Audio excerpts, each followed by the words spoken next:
Okay. Hi. Thanks for still being here and hopefully still being alive. Yes. So I will severely trouble you now, just to keep the spirit going. And this is really about positioning this age-old social science technique that I think we're doing too little of and that we could do more about. So what do I mean by that? Well, we've talked about ethics a lot today, and somehow there was this feeling of we know what it means when we say, oh, we have ethical considerations there, or this is not ethical, or this is ethical. Okay, who of you teaches ethics to students? Good. So I will ask you later how you do it, but the way I do it, I start with role-playing. I give them tasks such as this. So we worked, or that's actually worked together with Canadian colleagues. The idea that they had was they stumbled across Gamergate. If you don't know what Gamergate is, look it up. It's pretty amazing. So they crawled Twitter, and this is a huge cloud of hate speech, which purports to be ethical on all kinds of levels. And so the idea was we want to analyze this as digital humanists. We want to archive it on Dataverse. We want to make it available to other researchers. And how can we do this in an ethically responsible fashion? Because among other things, we need to be ethical to unethical people and so on. And so I asked students to think of who stakeholders in this thing on this question of archiving could be. And then student groups form, and they are asked to give me an answer whether they would opt for publication, against publication, for publication under certain restraints, and so on. So the point is that they should find different answers, ethical dilemmas. Well, usually they do. That's good. And then, you know, you can talk to them about ethics being something that has no unique answers, but has recognized methods. And then they go home and are hopefully enlightened, as Horst Herold has called it. Okay, so that's very nice and fine, and I go home and I feel better about myself. But, well, these are students, right? But what about ourselves? And I think we should really face the fact that there are no simple answers, and we should do this in a somewhat structured way. And who am I to say that? I was a member of this large project called Spion. Spion in German and Dutch means spy, but of course it was an abbreviation for security and privacy in online social networks. And we were lots of people. Now I try the pointer. Among other things, where is the pointer here? There. Ralf de Wolf and Jo Pearson from Media Studies at VUB in Brussels, and Ellen van der Hoven and Tammy Schellens from the Educational Department in Ghent. And after we did this for 4 years and tried to talk to all these people from all these different backgrounds, we found out that it's really hard. Well, we knew that before, but now we had some experience. And we decided to sit together to write a paper that says, what should we actually ask ourselves when we do such a collaboration and when we do privacy research at all? And we finally got this published this year, after 2 years, and it was very interesting to see that the reviewers had serious problems with some of the things we were saying, even though two-thirds of the reviewers were saying, this is great, and the other one was saying, why don't you base everything on my theory? Okay, but this is what happens when you try something new. And so I will talk to you about, and I really have problems with this pointer. Okay, I will talk to you about this paper where we ask these questions with regard to privacy, and then I've also been involved since about 2011 and work on non-discrimination in machine learning and what else is needed there. This is also interdisciplinary work. Sören is a behavioral economist, you could say, and Jeffrey Rockwell is a digital humanist. So it was from the start a very interdisciplinary enterprise in terms of collaboration.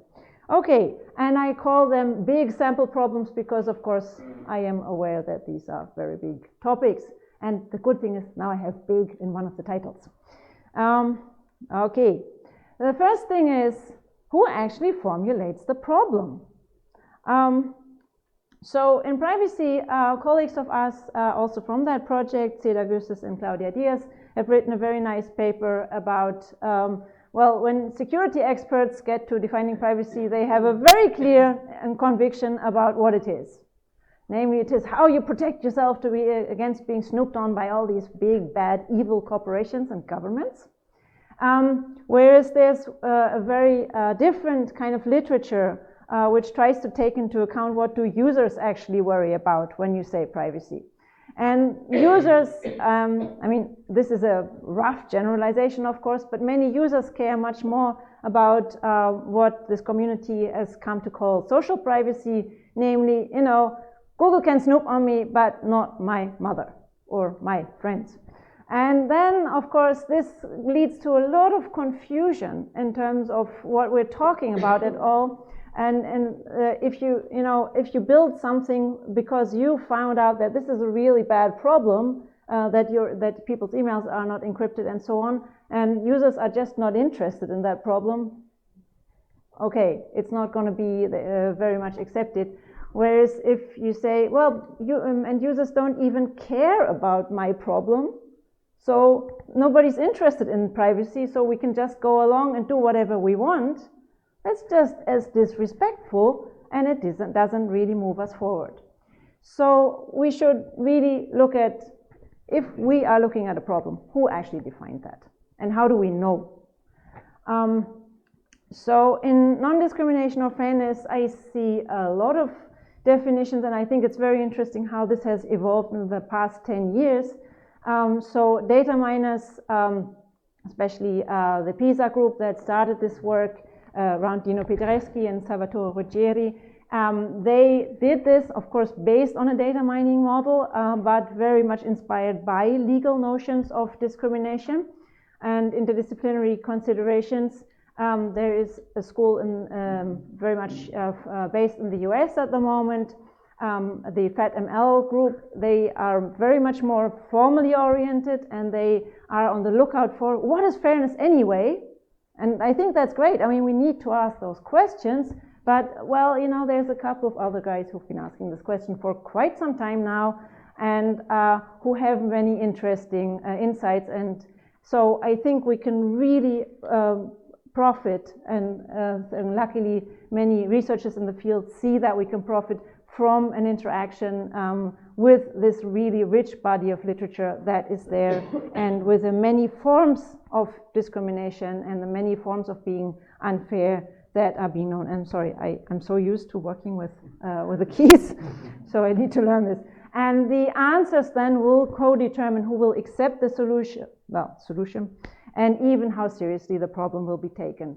So sometimes I think there's a lot of turning around in circles, because we define some problem and then we shed these crocodile tears about it not being taken seriously, but maybe we asked the wrong question. Second question is not only about what is this concept, but or privacy or non-discrimination, but what is the right to privacy and what is the right to not be discriminated. And we think that this is a very important problem in addition to the what is, because if you've ever looked into the privacy literature, you know that everybody says, this is a contested term, and la la la la la, here comes my new multi-paragraph definition. And of course that is important, and I think people do that. But I think also what they should ask is, what should privacy be? And what we came up with as the dividing line that we identified in most of the literature is to see it as a human right or as a property right. So all these data vaults, my data belong to me and I should be the one who gets the financial rewards from all this incredible value that sits in my data. That's very much the property rights view, whereas the human rights view would look a lot more at collective interdependencies, the value of privacy for autonomy, and so also there are implications for who actually looks after privacy. So in the property rights view, of course, the state has to guarantee that property rights get respected, but basically it's my own problem. And if I've sold my data, well, too bad. If it's a human right, I can actually rely on my government to protect that for me, and that makes a big difference. So I find this a very generative kind of distinction, and would be curious to hear your opinion, of course. With non-discrimination, I think the two basic, or the basic question that I often come across is this risk-utility trade-off. This is, you've probably seen that. You degrade the data a little bit and you lose utility, but you gain a little bit of fairness, or with privacy, you have the same graphs. And then with respect to discrimination, people often say, yeah, but if that's the truth, if these black people are really more stupid than the white students, if the women are really sick more of the time, whatever, then they start doubting. And I think something's very strange is going on there. And one of the, and to make this very short, but this needs more discussion, is I think we need to be aware of what is our underlying idea of justice. So if we say people who are ill should pay more, or who have a higher risk of being ill should pay higher premiums, that is one idea of justice. If we say people who are ill, who have a higher probability of being ill, well, they have a higher probability of being ill, so we should probably be solidarious, and those who can pay should maybe have the higher premiums. That's a different idea of justice. And we can't, it's just very hard to argue across this gulf unless you reflect that you stand on these two sides of a conceptual gulf. A third question is information actually always a good thing? So I think we had this, what was that? Horst Herold saying, if you withhold knowledge, then you're anti-enlightenment or something like that. Wonderful. So I think a lot of the discourse in big data goes into that direction. The more data, the more knowledge, the better. Okay, quite apart from all the things that we know from systems theory, that this is actually pretty impossible, and that with more knowledge we also get more uncertainty and more inaccuracy. The question is this: is it always a good thing? So in privacy, we were talking a lot about, is informing users of privacy dangers always a good thing? If we hammer the message home to teenagers, be careful, and Facebook is watching you, we're also depriving them of their central means of exploring their identities. Okay, I tried to say that now, and I finished the sentence. I had the biggest problems with this part of the article. And that was not my part of the article, but we had a long discussion about that, and apparently Ralph and Ellen felt very strongly about this. So I'm curious to hear your opinions. With non-discrimination, it's a lot clearer to me what the problems are. So should we finally start ignoring some distinction, or should we keep emphasizing it because it is a problem? And this has been a question in law since the color blindness judgments in the US and wherever, and we don't have a good solution for that. It's just one of those big dilemmas that we're facing. I'll come back to that in its particular manifestation in machine learning a little bit later with another question. And another question is also about this information. Should you give information? Should you withhold information on an HCI level? So should we sanitize these bad patterns, like which discrimination-aware and fairness-aware data mining is trying to do mostly? Or should we flag up these discriminatory patterns? So what we did was, in a large-scale user study, we experimented with the effects of this on the quality of decision-making. So we gave people different interfaces and different tasks and saw how this interacted. And one of the outcomes was, depending on your task, it can make more sense to be presented with a sanitized or a flagged interface. And so there is no single answer for how to do discrimination-aware data mining. A fourth question, well, now that we've become a bit unsure about whether it's always good to give people information, do we actually want to influence their attitudes and behaviors? So there are a lot of cans and shoulds and woulds behind this. First of all, is it even possible to ask this question? You know, can we really step back and say we're just scientists and we're just saying how it is and we don't mean to influence you? I think many people around me, at least, tend to believe that they can do that. Okay, it's a dilemma. Do we want to? That's another question. And should we? So I write here autonomy because, of course, on the one hand, we have a responsibility as researchers. On the other hand, if we try to influence people, we are kind of interfering with their autonomy. If we tell all these social network users that Facebook is bad for you, that is pretty much of an interference. Then related to that, I would like to cite a wonderful sentence that a famous privacy researcher said to me many years ago. Well, it says it all, I guess. And I think he believes that. What I say in contrast to that is privacy begins at home. And so that's actually pretty exciting for me at the moment. 2 weeks ago, I started my first participant observation study in which I looked at reactions of my colleagues on the new card readers recently installed on our coffee machines. And that gave amazing results, you know, in terms of what do people think about being tracked, what do people think about the whole process and so on. And I'm getting interesting results because I am making it pretty clear that my aim is to influence behavior. Okay, what should I don't know. Well, my audience in this case are my colleagues and my more remote colleagues, so they're all grown up, and I think they should all have autonomy, even if, of course, I think I know more about what privacy is than they do. No, just joking. But what about vulnerable audiences? And I think I don't really have to say so much more because you had a very nice extreme, a list of extreme cases about that. But in the case with Ralph and Ellen, the typical vulnerable audiences that we were talking about were teenagers.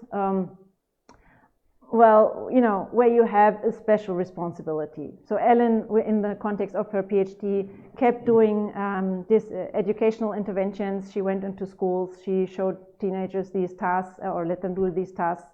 It gives a special kind of, it's a responsibility. And so I think in this context, there's recently been some discussion whether we should replace our traditional emphasis on deontological and utilitarian logics, ethics in privacy, by more an ethics of care. So there's a paper by Dina Witkauer in First Monday, and we also did something like that. I have to say, when I read that paper, I saw my own work a lot more critical. And I think there's a big thing going on there, because if we talk so much about care, we tend to move away from giving people fundamental rights because, you know, we care. And I think that is a big problem. But again, it's an ethical dilemma, I guess. Okay, so number 6, what is the notion of understandability that we deem relevant? We've heard so much about it, and Zach's talk was very nice about it, so I'm just gonna skip over that and go directly into what assumptions are baked into this discourse, or into the discourse. And I'll take a little break for machine learning for a minute, although this is also a big data text. But then I'll come back to say what it means for us. So this is a quotation from a book by Harald Welzer, who the Germans among you might know. And he's a former social psychologist, turned into a really interesting writer about current discourse in big data and similar things. This is from his recent book called The Smart Dictatorship. You may imagine in which direction this is going. And there's one passage that really moved me. And he says, have you ever noticed that we talk incessantly about, and I can't really translate Anerkennung, it is something between recognition, appreciation, acknowledgement, acceptance, and respect. So Anerkennung and diversity, but hardly ever anymore about social inequality. So we're talking about accepting diversity rather than social inequality. The obsession with which in rich societies, for example, the recognition or acceptance of even the most peculiar sexual orientation is struggled for, is symptomatic of a setting in which one should not anymore talk about social, i.e. changeable inequality. And yes, Harald Welzer is an affluent white male living in a rich country. I don't know whether he's heterosexual, but still I think this point he makes shows that he can to some extent get out of his own shoes. Then he really hammers the point home and says, this is not anymore about the abolition of inequality, but only about the recognition of diversity. And all of this in a morally hypercharged discourse. I find that very interesting because there recently was an evaluation of 10 years of the general anti-discrimination law in Germany, which is fairly comprehensive in its ambitions. And they had a lot of empirical work in there. One being, they asked people, large samples, what have you been discriminated in the recent past and on what grounds? And what do you believe was number one? That was number three. Okay. That was number two. So, I mean, this always has such a nice name, socioeconomic something, but yeah, it's poverty, right? Or education or something. Okay, number one was age, actually. So one of the things they say is number two is one of the things not covered by the law, and yet this is the second most frequently named ground of discrimination that people report in a rich society. Okay, just mentioning. And I think from Q7, what assumptions are baked into the discourse? We should go to Q7 prime. What assumptions are baked into the methodology or the technology? And when I think about these diversity things and this expanding catalog of all these self-ascriptions of, the categories, I'm really reminded of Marcello's talk about data mining's essentialism that I heard in Riva a while ago. And what we mean by, and I completely agree, that's why I say we, even though we came there independently of each other. But if we have these features, we say, that's the way it is. This person is female, is blah, blah, ethnicity, is blah, blah, something. And Marcello was very positive about that. And he said, we are changing modeling approaches from our standard database tables, and so there's hope for coming away from that. I don't share that optimism so much, but I would like to be convinced otherwise. And interestingly, again from that same report about 10 years of anti-discrimination law, we always hear, oh, the law is so slow to change, and it's so much slower than technology, and it can't keep pace. I don't think so. In this case, actually, the law is more progressive. So what the authors of that report, and this is a report for, how do you say with the law? You don't say renovating, making it better. What they say, they discuss the literature coming from the legal profession, coming from sociology, and they repeat again, there is no human race. And I'm sorry, I heard this term too often today, and so I'll say it again. There is no human race. This is a social construction. Okay? Everybody got that? Don't say race again. Problem is, of course, this term is very much with us. The good thing is it's more with you in the US, so we can we have a slightly easier job of experimenting with new things. And I think what struck me most about that report, I can't deal with this pointer, is that they say there is talk in the relevant literature about racialization, and they propose to replace the word in the law, just as in European law, by racist discrimination, or I think that's even better, racist attribution. So there is this relationality and not this essentialism, and this is apparently something that the Belgians came up, so-called race. And I think this shows us, even if the law is slow to change, at least it's still natural language, and so we can take up things very much more easily that we've understood by now. And I challenge everyone to do this for a machine learning representation of the German credit data set or whatever you have, and to put this attribution idea into that. And don't tell me we're replacing the attribute name race by ethnicity, because that's cheating.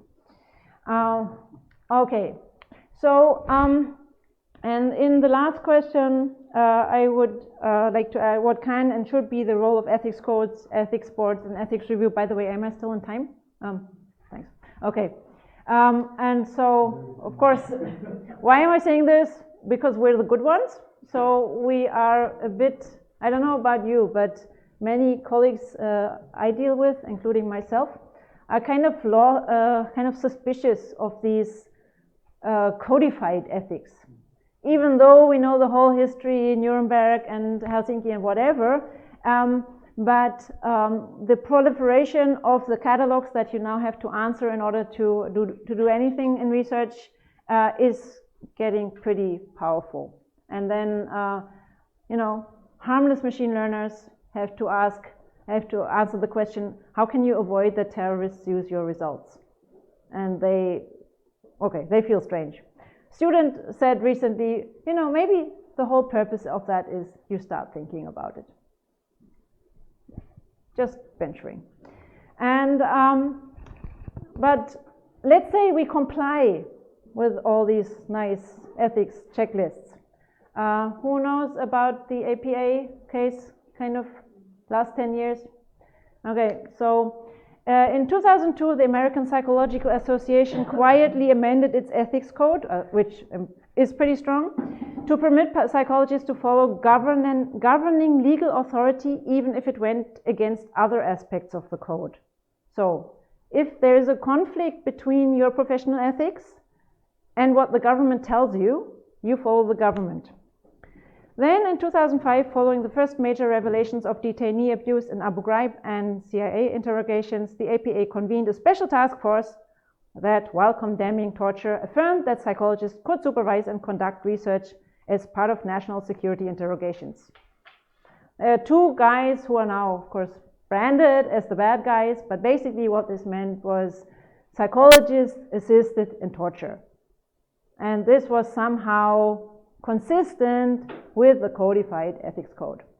So one of the lessons learned from that, there was of course a lot of soul searching in the community afterwards. We must use critical thought to distinguish what is ethical from what is lawful and to consider what it means to be a professional. Therefore, we must continually question and re-question authority, whether it is the law or a code of ethics, or else we may be doomed to serve the interests of those who crafted the code, not necessarily the interests of those who need to embody the code or use it to guide their practice. Just because a principle is codified does not make it ethical. And with that, I'd like to close, and these are just as a kind of reminder, and I'd love to hear your questions. Thank you. Thank you.